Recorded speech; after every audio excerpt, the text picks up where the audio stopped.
শেখ হাসিনাকে ক্ষমতায় রাখতে উচ্চ আদালতের ক্ষমতা প্রয়োগের অভিযোগ আইন উপদেষ্টার। দেশে ফেরানোর উদ্যোগ নিতে পররাষ্ট্র মন্ত্রণালয়কে স্বরাষ্ট্র মন্ত্রণালয়ের চিঠি। রূপপুর প্রকল্প থেকে 4 বিলিয়ন পাউন্ড আত্মসাতের সহায়তার অভিযোগে লন্ডনের টিউলিপ সিদ্দিককে জিজ্ঞাসাবাদ।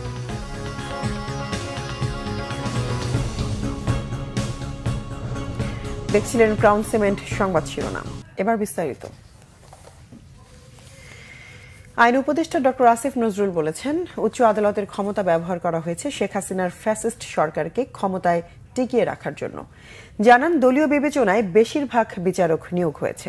আন্তর্জাতিক অপরাধ ট্রাইব্যুনালের chief prosecutor advocate Tajul Islam বলেছেন, সাবেক বিচারপতি মানিকের কলা পাতায় শুয়ে থাকার ছবিটি সব বিচারকের জন্য দৃষ্টান্ত হয়ে থাকতে পারে। আরো জানাচ্ছেন দীপন দেওয়ান। রাজধানীর সিডাপ মিলনায়তনে গণতান্ত্রিক পুনর্গঠনের জন্য সংলাপ শীর্ষক সেমিনারের আয়োজন করে centre for governance studies CGS. অনুষ্ঠানে বক্তারা বলেন, উচ্চ আদালতের বেশিরভাগ বিচারক নিয়োগ হয়েছে দলীয় বিবেচনায়। সুপ্রিম কোর্টের আইনজীবীদের সিন্ডিকেটের কারণে দুর্নীতি মামলার খরচ বাড়ে। জাস্টিস শামসুদ্দিন চৌধুরী মানিক সিলেট সীমান্তে যখন কলার পাতায় শুয়ে আছে, ওই ছবিটা সব আদালতের পেছনে টানিয়ে রাখা উচিত। তাহলে সবাই বুঝতে পারবে যে আসলে বিচারকদের কি ভূমিকা থাকা উচিত। সুপ্রিম কোর্টের প্রধান বিচারপতি বসে বসে যেটা করতেন, যে তিনি ফেসবুক এবং ইউটিউবে দেখতেন কোন কোন বিরোধী নেতা বা কোন ব্যক্তি সরকারের বিরুদ্ধে বক্তৃতা দেয়। ওনার একটা সেল গঠন করেছিলেন, আমি ব্যক্তিগতভাবে এটার ভিকটিম, আমি জানি। তাদের কাজ ছিল কে কে বক্তৃতা দিল, সরকারের বিরুদ্ধে খুব তীক্ষ্ণ বক্তৃতা দিয়েছে, তাকে কোনো না কোনো ফর্মে আদালতে এনে আদালত অবমাননার মামলায় ফেলা। সামনের বাজেটে জুডিশিয়ারির বাজেট 10,000 কোটি টাকা করেন, আর আপনি 2000 বিচারক নিয়োগ দেন এই মুহূর্তে, 100 বিচারপতি নিয়োগ দেন এই মুহূর্তে। হতে পারে এটা নিয়ে সমালোচনা হবে, কিন্তু এর ফলে জুডিশিয়ারি অন্তত 50 বছর এগিয়ে যাবে। রুট কজ শর্টেজ অফ জাজ।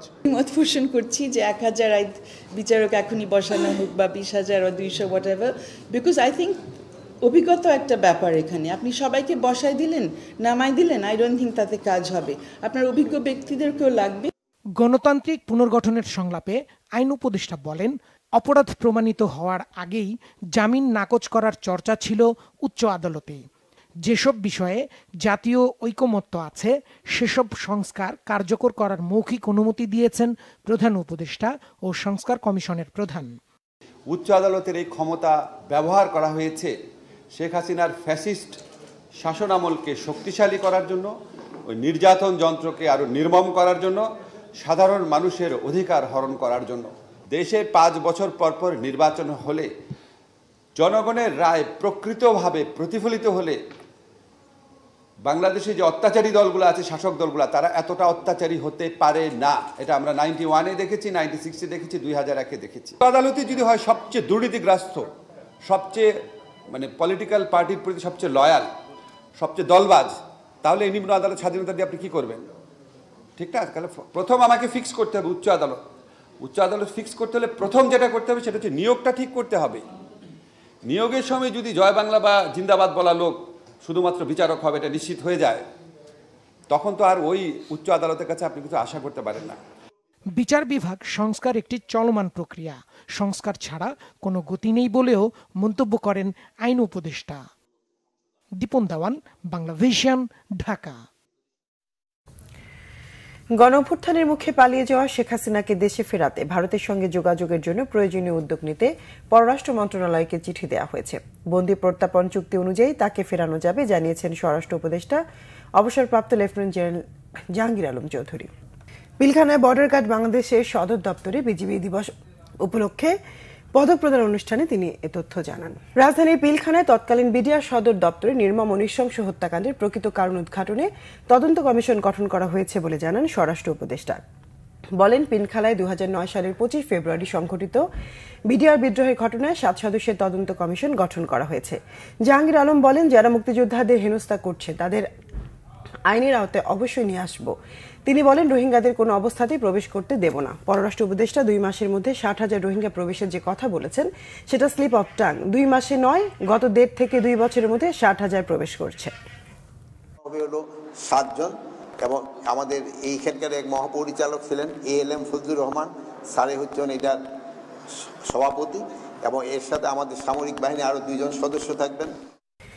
বাংলাদেশে একটি পারমাণবিক শক্তি প্রকল্প থেকে নিজের পরিবারকে প্রায় 400 কোটি পাউন্ড আত্মসাৎ করতে সহায়তার অভিযোগে যুক্তরাজ্যের টিউলিপ সিদ্দিককে জিজ্ঞাসাবাদ করা হয়েছে। গেল বৃহস্পতিবার টিউলিপকে এই বিষয়ে জিজ্ঞাসাবাদ করা হলেও বিষয়টি প্রকাশ্যে আসে রবিবার। ব্রিটিশ সংবাদ মাধ্যমের প্রতিবেদনে রূপপুরের প্রকল্প থেকে শেখ হাসিনা পরিবার ও তার মন্ত্রীদের বিরুদ্ধে 3.9 বিলিয়ন পাউন্ড সরিয়ে নেওয়ার অভিযোগের কথা উল্লেখ করা হয়। এই বিষয়ে তদন্তে নাম এসেছে শেখ হাসিনার বোনের মেয়ে ও যুক্তরাজ্যের ক্ষমতাসীন লেবার পার্টি মিনিস্টার টিউলিপ সিদ্দিকের। ফলে যুক্তরাজ্যের ক্যাবিনেট অফিসের একটি টিম টিউলিপকে জিজ্ঞাসাবাদ করে। বর্তমানে টিউলিপ সিদ্দিক লেবার পার্টির economic secretary to the treasury and city minister হিসেবে দায়িত্ব পালন করছেন। তার কাজ যুক্তরাজ্যের অর্থবাজারের ভেতরের দুর্নীতি সামাল দেয়া। আলাদা মামলায় সাবেক আইনমন্ত্রী আনিসুল হক, সাবেক প্রধানমন্ত্রী শেখ হাসিনার বেসরকারি শিল্প ও বিনিয়োগ বিষয়ক উপদেষ্টা সালমান এফ রহমান সহ 8 জনকে গ্রেফতার দেখিয়ে কারাগারে পাঠিয়েছে আদালত। পুলিশের আবেদনের পরিপ্রেক্ষিতে ঢাকার চিফ মেট্রোপলিটন ম্যাজিস্ট্রেট আদালত সরকারি আদেশ দেন। মামলাগুলো হল হত্যা চেষ্টা ও অপহরণের। গ্রেফতার দেখানো অন্য 6 জন হলেন জাতীয় সমাজতান্ত্রিক দল জাসদের সভাপতি ও সাবেক মন্ত্রী হাসানুল হক ইনু, বাংলাদেশের ওয়াকার্স পার্টির সভাপতি ও সাবেক মন্ত্রী রাশেদ খান মেনন, সাবেক তথ্য ও যোগাযোগ প্রযুক্তি প্রতিমন্ত্রী জুনায়েদ আহমেদ পলক, সাবেক সংসদ সদস্য, সাবেক পুলিশের সাবেক মহাপরিদর্শক চৌধুরী আব্দুল আল মামুন ও ন্যাশনাল টেলিকমিউনিকেশন মনিটরিং সেন্টারের সাবেক মহাপরিচালক মেজর জেনারেল জিয়াউল আহসান। অন্যদিকে রাজধানী নিউ মার্কেট থানায় শামীম হত্যা চেষ্টা মামলায় জুনায়েদ আহমেদ পলককে গ্রেফতার দেখানো হয়েছে।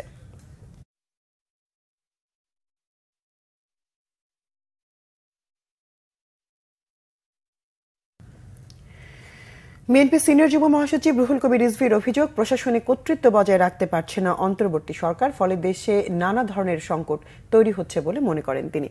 বিএনপি চেয়ারপারসন বেগম খালেদা জিয়ার সুস্থতা কামনায় নয়াপল্টন কেন্দ্রীয় কার্যালয়ে দোয়া মাহফিলের আয়োজন করে জাতীয়তাবাদী মুক্তিযোদ্ধা দল। রাজনৈতিক সিদ্ধান্তে আন্দোলন সংগ্রাম ও স্বৈরাচারের পতন হয়েছে বলে মনে করেন বিএনপি সিনিয়র যুব মহাসচিব রুহুল কবির রিজভী। তিনি বলেন, ভিন্ন পরিস্থিতিতে মানুষের বিশ্বাস রক্ষা করা সবার দায়িত্ব, তা না হলে মানুষ বিরূপ হতে পারে বলেও মন্তব্য করেন তিনি। আপনারা তো সেই রিমান্ডের মধ্যে ছিলেন না, আপনারা তো সেই নির্যাতন ভোগ করেননি, সেটা তো আমাদেরকে করতে হয়েছে। আর আপনারা বলছেন রাজনীতিবিদরা তারা এতদিন কিছু করতে পারেননি। এতদিন যা কিছু হয়েছে সেটা তো রাজনৈতিক সিদ্ধান্তেই হয়েছে। এখন একটি ভিন্ন পরিস্থিতি, আপনাদের উপর বিশ্বাস রাখা হয়েছে, সেই বিশ্বাসটা আপনারা সকলকে নিয়ে আপনাদের বিশ্বাসটা রক্ষা করবেন, সংরক্ষণ করবেন। তা না হলে তো আপনাদের প্রতিও তো মানুষ বিরূপ হতে থাকবে। অন্তর্বর্তী সরকারের ভূমি, বিমান পরিবহন ও পর্যটন উপদেষ্টা এএফ হাসান আরিফের দাফন সম্পন্ন হয়েছে।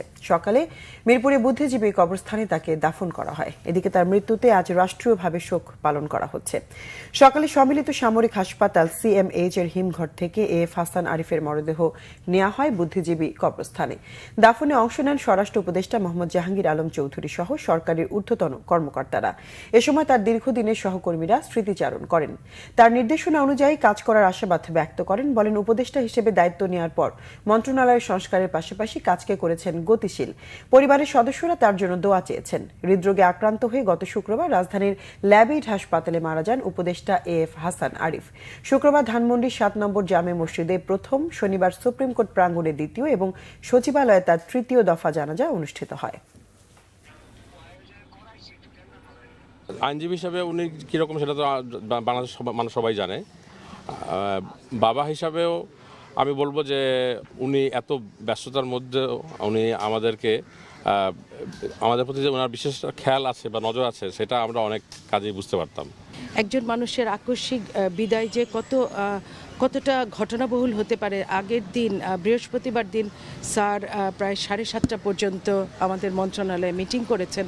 শূন্যতা সবসময় পূরণ হয়ে যায়, কিন্তু আসলে ওনার মতো এই দেশের যে একটা সংস্কার অবস্থা চলছে, সব কিছুতে সংস্কার চলমান রয়েছে। এই অবস্থা তার অত্যন্ত প্রয়োজন ছিল। তার অভাব পূরণ করা দেশ ও জাতির জন্য খুবই একটা দুরূহ ব্যাপার হবে এবং এই শূন্যতার জন্য তাকে আমরা দীর্ঘদিন স্মরণ রাখতে হবে। গাজীপুরে বন্ধ কারখানা খুলে দেওয়ার দাবিতে মহাসড়ক অবরোধ করে বিক্ষোভ করছে কারখানা শ্রমিকরা। শ্রমিকদের সাথে কথা বলে বিষয়টি সমাধানের চেষ্টা চলছে বলে জানিয়েছে পুলিশ। সকাল 10টার দিকে গাজীপুর সিটি কর্পোরেশনের কোনাবাড়ি এলাকায় MM নেটওয়ার্ক লিমিটেড ও মামুন নেটওয়ার্ক লিমিটেড কারখানার শ্রমিকরা ঢাকা টাঙ্গাইল মহাসড়ক অবরোধ করে বিক্ষোভ শুরু করে। এ সময় বিনা শর্তে কারখানা খুলে দেয়া ও শ্রমিকদের বিরুদ্ধে মামলা প্রত্যাহারের দাবি জানায় তারা। অবরোধে মহাসড়কে দীর্ঘ যানজটের সৃষ্টি হলে ভোগান্তিতে পড়েন চলাচলকারী যাত্রীরা। পুলিশ ও কারখানা শ্রমিকরা জানায় গত 18 ডিসেম্বর কারখানা দুটি অনির্দিষ্টকালের জন্য বন্ধ ঘোষণা করে কর্তৃপক্ষ। পরদিন সকালে কারখানা খুলে দেওয়ার দাবিতে শ্রমিকরা কারখানার মূল ফটকে জড়ো হয়ে বিক্ষোভ শুরু করলে বিকেলে শ্রমিকদের সাথে কারখানা কর্তৃপক্ষের আলোচনার শর্তে বিক্ষোভ প্রত্যাহার করে নেয় শ্রমিকরা। ওই সময় কারখানা কর্তৃপক্ষ তাদের শর্ত সাপেক্ষে কারখানায় যোগদানের কথা জানায়, কিন্তু শ্রমিকরা তা মেনে নেয়নি। সংবাদ শেষ করব ক্রাউন সিমেন্ট শিরোনামগুলো আরেকবার জানিয়ে।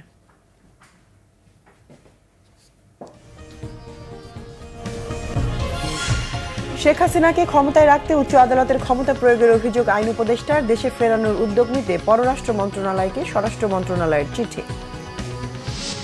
রূপপুর প্রকল্প থেকে 4 বিলিয়ন পাউন্ড আত্মসাতে সহায়তার অভিযোগে লন্ডনের টিউলিপ সিদ্দিককে জিজ্ঞাসাবাদ। দর্শক, ছিল এখনকার মতো। পরের সংবাদ বিকেল 4টায়, এর আগে 3টায় রয়েছে নিউজ টপ 10 দেখার আমন্ত্রণ রইল। এছাড়া বাংলাভিশন সংবাদ ও সংবাদ সংশ্লিষ্ট অনুষ্ঠান দেখতে ভিজিট করুন www.bvnews24.com ও facebook.com/banglavisionnews এবং সাবস্ক্রাইব করুন youtube.com/banglavisionnews। এতক্ষণ সঙ্গে থাকা ধন্যবাদ সবাইকে।